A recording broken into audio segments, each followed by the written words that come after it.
आकाशवाणी देहरादून से प्रस्तुत हैं प्रादेशिक समाचार। पहले मुख्य समाचार। प्रदेश की 5 लोकसभा सीट के लिए भरे गए कुल 63 नामांकन पत्रों में से 56 सही पाए गए। केंद्र ने वर्ष 2024-25 के लिए मनरेगा कामगारों का संशोधित पारिश्रमिक अधिसूचित किया। उत्तराखंड विद्यालयी शिक्षा परिषद की हाईस्कूल और इंटरमीडिएट परीक्षा की उत्तर पुस्तिकाओं का मूल्यांकन शुरू।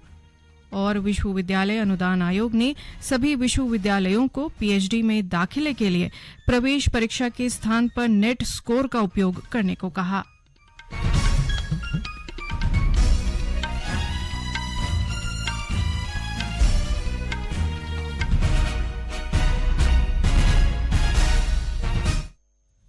नमस्कार, समाचारों के साथ मैं व्याख्या चंदोला और अब समाचार विस्तार से।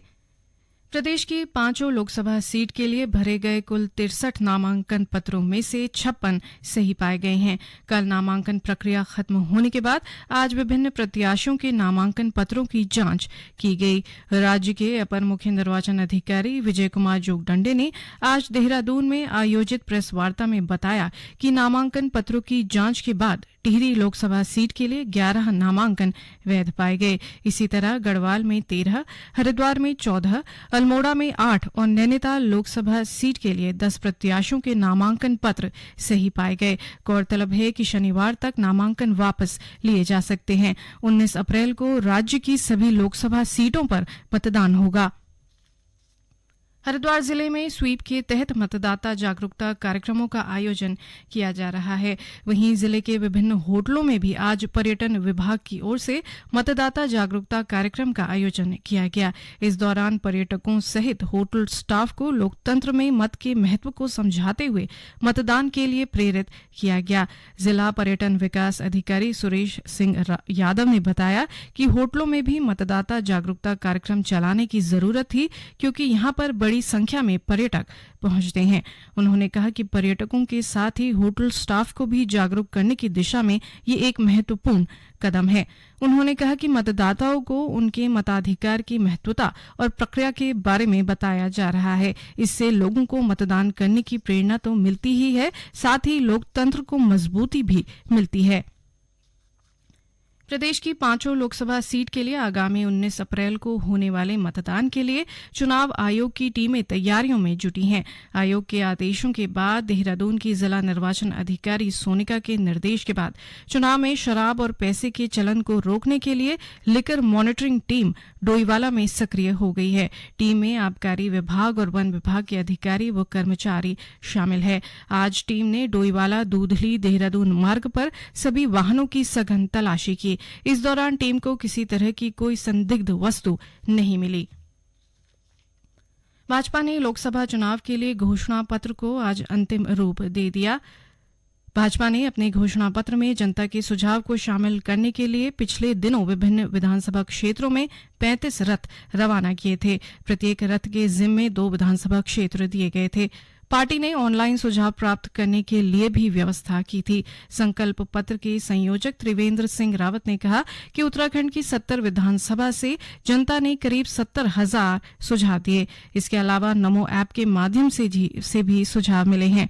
उन्होंने बताया कि सभी सुझावों में से 60% राज्य को, जबकि 40% सुझाव केंद्र को भेजे जाएंगे। उन्होंने कहा कि सभी प्राप्त सुझावों से देश को विकसित बनाने के संकल्प को और भी ज्यादा मजबूती दी जाएगी।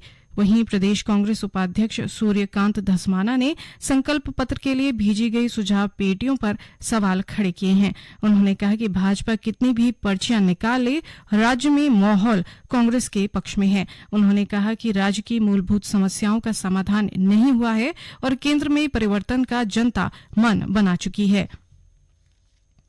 केंद्र सरकार ने वर्ष 2024-25 के लिए महात्मा गांधी राष्ट्रीय ग्रामीण रोजगार गारंटी अधिनियम मनरेगा के तहत संशोधित पारिश्रमिक के बारे में अधिसूचना जारी की है। ग्रामीण विकास मंत्रालय ने कहा है कि अधिसूचना 1 अप्रैल से लागू हो जाएगी।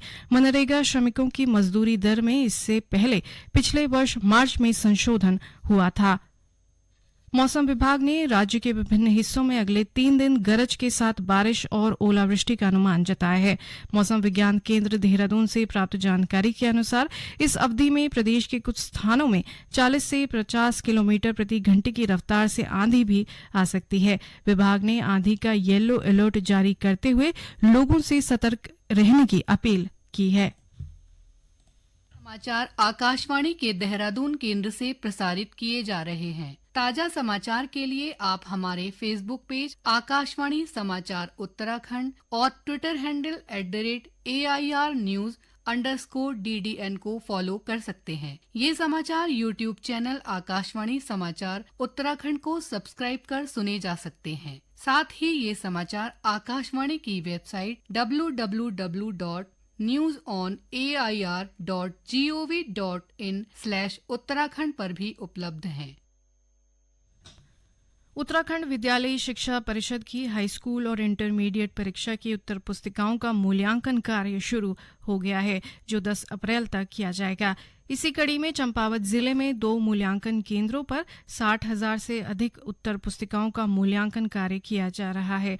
मुख्य शिक्षा अधिकारी मेहरबान सिंह बिष्ट ने बताया कि जिले में राजकीय इंटर कॉलेज लोहाघाट और राजकीय इंटर कॉलेज टनकपुर को मूल्यांकन केंद्र बनाया गया है। इन केंद्रों पर हिंदी, गणित और विज्ञान सहित अन्य विषयों की 60,000 से अधिक उत्तर पुस्तिकाओं का मूल्यांकन कार्य किया जाना है। इसके लिए दोनों मूल्यांकन केंद्रों में 6-6 टेबल लगाई गई हैं, जिसके लिए 112 परीक्षक, 20 अंकेक्षक और 10 प्रधान परीक्षक तैनात किए गए हैं। उन्होंने बताया कि मूल्यांकन कार्य को पारदर्शिता और ईमानदारी से करने के लिए सभी को निर्देशित किया गया है। उधम सिंह नगर जिले के नानकमत्ता गुरुद्वारे में आज सुबह अज्ञात लोगों ने मुख्य सेवक बाबा तरसेम सिंह की गोली मारकर हत्या कर दी। घटना के बाद पुलिस कई स्थानों पर नाकेबंदी कर आरोपियों की तलाश कर रही है। पूरा घटनाक्रम सीसीटीवी में भी कैद हुआ है। वहीं घटना की जानकारी के बाद मुख्यमंत्री पुष्कर सिंह धामी और केंद्रीय राज्य मंत्री अजय भट्ट भी गुरुद्वारा पहुंचे और बाबा तरसेम सिंह के पार्थिव शरीर पर पुष्पांजलि अर्पित कर श्रद्धांजलि दी। मुख्यमंत्री ने हत्या के खुलासे को लेकर पुलिस के वरिष्ठ अधिकारियों को निर्देशित भी किया। पुलिस महानिदेशक अभिनव कुमार ने कहा कि घटना की जांच के लिए पुलिस मुख्यालय ने एसआईटी का गठन किया है, जिसमें एसटीएफ और स्थानीय पुलिस के अधिकारी शामिल होंगे। उन्होंने कहा कि पुलिस इस मामले को जल्द सुलझाएगी और दोषियों के खिलाफ कड़ी कार्रवाई की जाएगी। देश के सभी विश्वविद्यालय शिक्षा सत्र 2024-25 से पीएचडी में प्रवेश के लिए अलग अलग प्रवेश परीक्षाओं के स्थान पर राष्ट्रीय पात्रता परीक्षा के अंतर्गत प्राप्त किए गए स्कोर का उपयोग करेंगे। विश्वविद्यालय अनुदान आयोग के अध्यक्ष एम जगदीश कुमार ने सोशल मीडिया पोस्ट में बताया कि शिक्षा सत्र 2024-25 से पीएचडी में प्रवेश के लिए विभिन्न शिक्षा संस्थानों द्वारा संचालित प्रवेश परीक्षाओं के स्थान पर राष्ट्रीय पात्रता परीक्षा नेट स्कोर का उपयोग किया जाएगा। उन्होंने कहा कि जून 2024 सत्र के लिए आवेदन प्रक्रिया की जानकारी अगले सप्ताह उपलब्ध हो जाने की आशा है। राष्ट्रीय परीक्षा एजेंसी इस पर काम कर रही है। राष्ट्रीय परीक्षा एजेंसी ने इस वर्ष की संयुक्त प्रवेश परीक्षा जेईई मेंस के दूसरे सत्र के परीक्षार्थियों को उनके परीक्षा केंद्र वाले शहर आवंटन की अग्रिम सूचना जारी कर दी है। जेईई मेंस का दूसरा सत्र 4 से 12 अप्रैल तक 319 शहरों के विभिन्न केंद्रों पर होगा। इनमें 22 शहर विदेशों के भी हैं।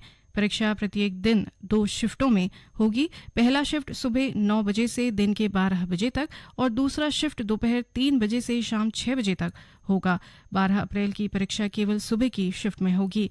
परीक्षार्थी एनटीए की वेबसाइट पर अपनी आवेदन संख्या और जन्म तिथि डालकर परीक्षा केंद्र से जुड़ी जानकारी ले सकते हैं।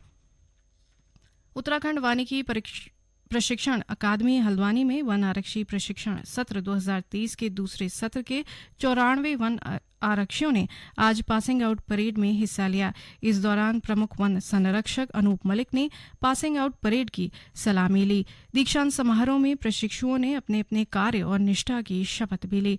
प्रशिक्षण अवधि के दौरान प्रदेश के 13 जिलों से आए वन आरक्षियों ने विभिन्न कर्तव्य और कार्यों का प्रशिक्षण प्राप्त किया। इसके अतिरिक्त प्रशिक्षुओं के लिए वन्यजीव रेस्क्यू, ट्रैंक्विलाइजेशन, कैमरा ट्रैप और ड्रोन प्रशिक्षण सहित विभिन्न विशेष कार्यशालाएं आयोजित की गई।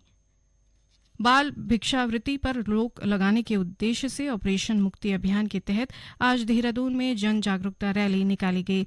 पुलिस लाइन देहरादून से रेसकोर्स क्षेत्र में निकाली गई रैली के दौरान बाल भिक्षावृत्ति तथा बाल श्रम की रोकथाम के लिए आमजन को प्रेरित किया गया।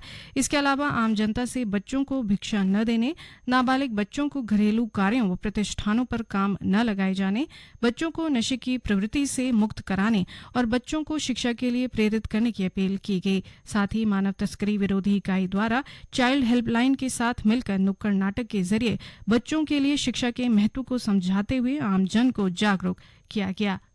अंत में मुख्य समाचार एक बार फिर।